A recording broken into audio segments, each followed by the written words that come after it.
wabarakatuh. Kali ini kita akan belajar untuk mengenal benang yang cocok untuk bahan kita untuk merajut. Ada berbagai macam benang yang kita pakai, tergantung kita mau membuat apa. Misalkan contohnya kita mau membuat boneka rajut, atau namanya juga bisa kita sebut dengan amigurumi, maka kita gunakan benang katun.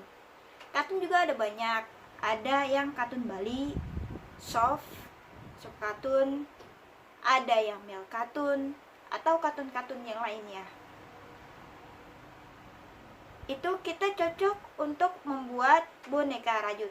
Kenapa? Karena teksturnya itu lembut. Karena kelembutannya itu, maka cocok, dan ketika pengisian dakron itu akan sesuai dan akan sempurna bentuknya, sesuai yang kita buat dalam polanya.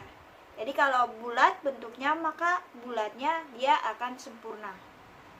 Ini saya contohkan benang yang saya pakai untuk pembuatan amigurumi atau boneka rajut. Ini adalah katun. Oke, ini katun ya. Ini saya menggunakan katun Bali. Tapi dia teksturnya sangat lembut sekali. Ini memang cocok banget untuk membuat boneka rajut. Saya contohkan karya saya ini adalah merupakan desain saya sendiri. Ini kuda. Ini ya. Ini menggunakan benang katun. Saya menggunakan pakai benang katun Bali. Jadi kalau dalam pengisian nanti dakronnya, dia akan menyesuaikan bentuk pola yang kita buat. Bentuk rajut dari pola yang kita buat ini. Jadi bentuknya dia akan sempurna. Lain halnya dengan poli. Bahan-bahan poli itu teksturnya agak keras dan agak kasar.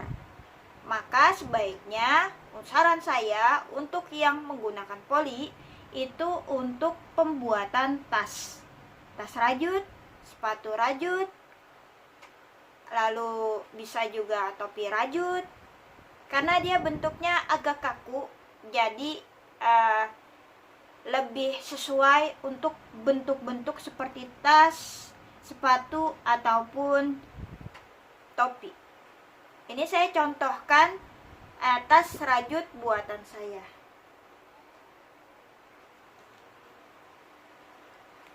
Nah, ini saya menggunakan benang poli, yaitu benang poli angel. Nah, ini jadi sangat berbeda sekali. Ini pembuatan amigurumi menggunakan benang katun. Ini dia poli. Biasanya warnanya itu lebih terang dan lebih cerah. Contoh dari benang poli ini ya. Nanti poli juga ada bermacam-macam. Ada banyak ya. Ada poli angel, ada poli cherry, ada poli propilen, dan benang-benang jenis poli yang lainnya. Dan ingat, ukuran benang juga ada yang small size dan ada yang big size. Untuk penggunaan hakban atau jarum rajutnya disesuaikan dengan besar atau kecilnya benang. Pakai size-nya itu small atau yang big. Kalau small itu saya biasanya gunakan pakai nomor 3 untuk hakbannya. Lalu ada tambahan, ini benang wool. Ini benang wool putih ya. Ini juga bisa digunakan untuk pembuatan boneka rajut. Jika tidak ada benang katun di daerah, itu bisa gunain wool, tapi woolnya itu nanti di double. Kegunaan bagi wool ini, saya biasanya kalau menggunakan wool itu untuk pembuatan rambut di amigurumi. Rambut, buntut, itu biasanya saya menggunakan benang wool. Kenapa pakai benang wool? Karena benang wool ini bisa disasak. Jadi nanti dia bentuknya halus, jadi seperti bulu. Disasak itu kita menggunakan sisir kucing biasanya. Jadi kalau udah misalkan ini saya kuda nih, ini saya menggunakan dia pakainya wool. Jika saya mau dianya ini agak lebih halus lagi, maka saya tinggal disasak ya, giniin pakai sisir kucing. Jadi dia agak helaian benangnya itu dia bisa seperti bulu-bulu yang ada di seperti aslinya. Jadi kayak gitu. Jadi biar lebih cantik lagi. Karena dia bulu-bulunya dia berbulu ya. Kalau benang wool itu kan berbulu. Jadi kalau kita sasak itu akan bagus untuk bagian-bagian rambut atau buntut-buntut. Jadi seperti itu.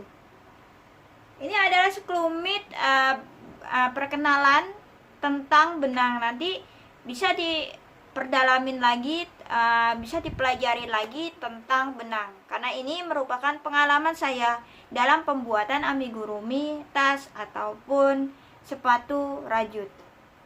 Terima kasih sudah melihat video dari saya. Semoga bermanfaat informasi dari saya. Salam rajut dari Indonesia.